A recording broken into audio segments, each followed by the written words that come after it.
Preamble, जिसको doctor Bhimrao Ambedkar साहब जी ने कहा था कि ये संविधान की आत्मा है, उससे छेड़छाड़ करते हैं और इमरजेंसी लगाकर उसमें सेकुलर जैसा वर्ड जोड़ देते हैं, तब लोकतंत्र खतरे में नहीं आता है।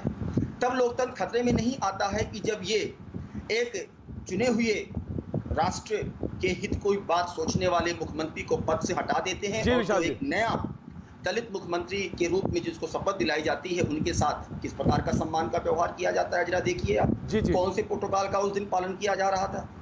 अब इस बात को लेकर कि तू बड़ा कि मैं बड़ा, आप ये बताइए। देखिए प्रतीक जी, लोकतंत्र में विपक्ष का रहना बहुत जरूरी है और मजबूत विपक्ष का होना जरूरी है, लेकिन कांग्रेस आज अपने इस सामंतशाही प्रवृत्ति के नाते जिस मैं विशाल जी, मैं 1 मिनट रोक रहा हूं आपको। विशाल जी 1 मिनट रोक रहा हूं, डेवलपिंग खबर है, बड़ी खबर आ रही है, मैं रोक रहा हूं आपको जी।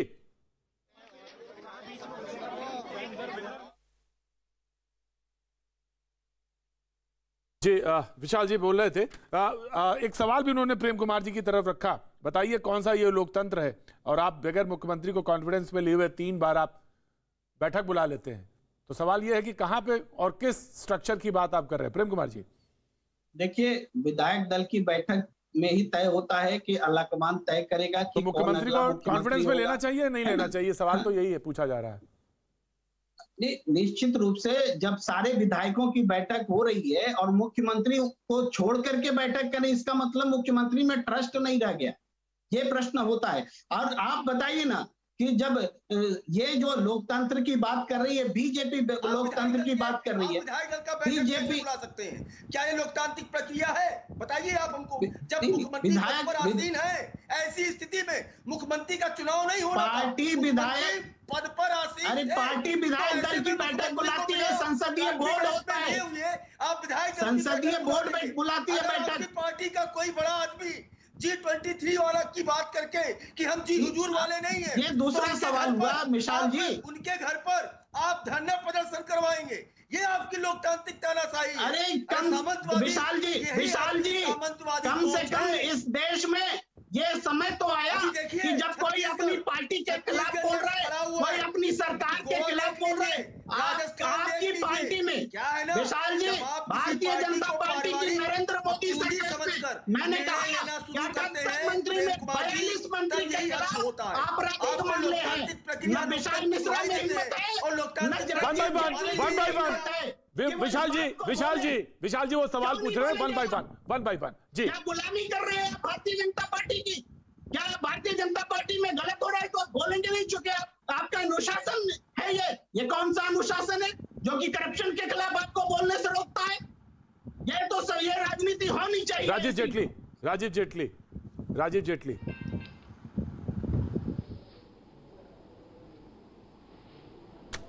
हाँ प्रतीक जी, मैं थोड़ा सा ओवरलैपिंग हो रही थी, मुझे समझ नहीं आ रहा कि चर्चा किस बारे में चल रही है। प्रेम कुमार जी कह रहे हैं तो नहीं, प्रेम कुमार जी अपनी ही पार्टी की चर्चा, अपनी से मतलब राजनीतिक विशेषज्ञ के तौर पे कांग्रेस की बात कर रहे थे और कह रहे थे अगर अपनी ही पार्टी में कोई खड़ा होकर अपनी ही पार्टी के बारे में बोल रहा है तो ये हमारे लोकतंत्र की एक पहचान, एक लोकतंत्र की ताकत है, पार्टी में डेमोक्रेसी की ताकत है कि हम बोल तो सकते हैं, आपके यहाँ तो बोल ही नहीं सकता कोई। यही बात प्रेम कुमार जी कर रहे हैं। जी, एक लाइन में प्रश्न हम ये उठा रहे हैं कि भारतीय जनता पार्टी को क्यों नहीं आवाज उठानी चाहिए कि 78 केंद्रीय मंत्रियों में 42 क्रिमिनल आरोप हैं, आपराधिक आरोप हैं उनके ऊपर, तो क्यों नहीं भारतीय जनता पार्टी को आवाज उठानी चाहिए? आपकी क्या मजबूरी है? नहीं, आप 2 बातें कर रहे हैं। पहली बात का जवाब दे देता हूं मैं आपको, भागिए मत। एक बात करते हैं तो उससे भागिए मत। देखिए, आपने कहा कि आवाज उठाने का अधिकार है, बिल्कुल अधिकार होना चाहिए, अपमान करने का अधिकार नहीं होना चाहिए। आपके G23 के लीडर एक साथ खड़े होकर बता रहे हैं कि हमारी बात नहीं सुनी जाती है। अरे भाई, कोई बोल रहा है, इसका मतलब वो बोल रहा है, आप सुनिए। वो जवाब नहीं है। अरे बात तो सुनिए, वो बोल रहे हैं, आप सुन नहीं रहे हैं। वो बोल रहे हैं और आप सुन नहीं रहे हैं। इसे कहते हैं कि अपने कान बंद करके बैठे। तो डेमोक्रेसी किस बात की, किस बात की डेमोक्रेसी? और आप बताइए, अरे सुन तो लीजिए। आप चिल्ला क्यों रहे हैं पवन भाई? आप चिल्ला क्यों रहे हैं प्रेम भाई? नहीं राजीव जी तो मैं दोनों को रोक रहा हूं। इस वक्त एक बड़ी खबर आ रही है चंडीगढ़ की तरफ, मैं रुक करना चाहूंगा। जसप्रीत हमारी सहयोगी वहां पे मौजूद है। जसप्रीत जी, बैठक खत्म हुई और खबर क्या निकलती है वहां से, बैठक से? क्या दागी मंत्री, दागी अफसर, इस पर लेकर जो एक स्टैंड लिया था सिद्धू ने, वो मसला सॉल्व हो गया? जसप्रीत बिल्कुल, देखिए प्रतीक, मैं आपको बता दूं, हम लोग पंजाब भवन के बाहर मौजूद हैं और मुख्यमंत्री चन्नी तो यहां से निकल चुके हैं, लेकिन सिद्धू अभी भी अंदर मौजूद हैं और ये माना जा रहा है कि कुछ मांगे मानी गई हैं, लेकिन अभी तक तस्वीर पूरी तरीके से साफ नहीं हो पाई है, क्योंकि जो लगभग 2 घंटे तक बैठक चली है, काफी अहम ये बैठक मानी जा रही थी।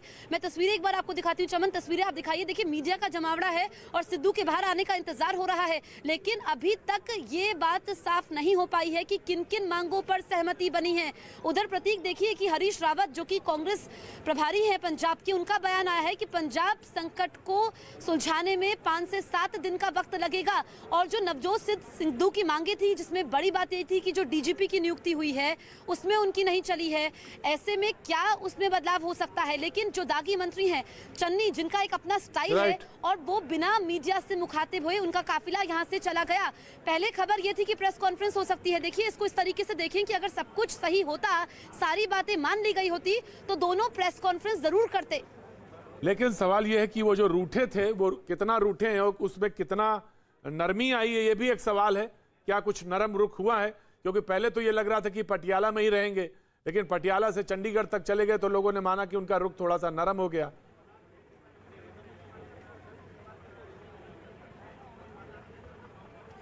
बिल्कुल, देखिए प्रतीक, यहाँ पर सवाल यही खड़ा होता है क्योंकि चन्नी का एक अपना स्टाइल है और हमने देखा पिछले 1 हफ्ते में जो चन्नी का स्टाइल है कि वो लोगों से मिलते हैं, इस बीच भांगड़ा करते हैं, मुफ्त बिजली का वादा करते हैं, अपनी सिक्योरिटी को कम करने की बात कहते हैं और नवजोत सिंह सिद्धू को लगा कि अब तो चन्नी ही चन्नी है।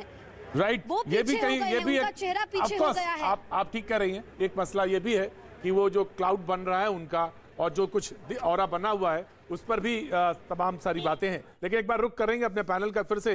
राजीव जी कुछ बोल रहे थे, मैंने राजीव जी को रोका था। राजीव जेटली जी। नहीं, मैं केवल इतनी बात कह रहा था कि आपके नेता आपसे बार बार मांग कर रहे हैं कि हमारा नेतृत्व निर्णय लेने के लायक नहीं है, हमारे नेतृत्व ने हमारी सुनवाई बंद कर दी है, हमारे नेतृत्व जो सीनियर वरिष्ठ नेता है हमारी पार्टी के, उनको दरकिनार कर दिया है, उनका अपमान किया जा रहा है। और ये अपमान, ये मेरी सुनवाई नहीं हो रही है, डेमोक्रेसी खत्म हो गई, कहाँ भारतीय जनता पार्टी ने बोली प्रेम जी? ये तो सब कांग्रेस पार्टियों ने बोली, कांग्रेस के नेताओं ने बोली। नटवर सिंह कांग्रेस के इतने वरिष्ठ नेता रहे हैं, कपिल सिब्बल इतने बड़े नेता रहे हैं और शशि थरूर जी ने आज बोला भी है कि जो कपिल सिब्बल है उन्होंने तो कांग्रेस के लिए बहुत लड़ाई लड़ी है, कानूनी लड़ाई लड़ी है। और उसके बाद मनीष तिवारी आपके वरिष्ठ नेता रहे हैं।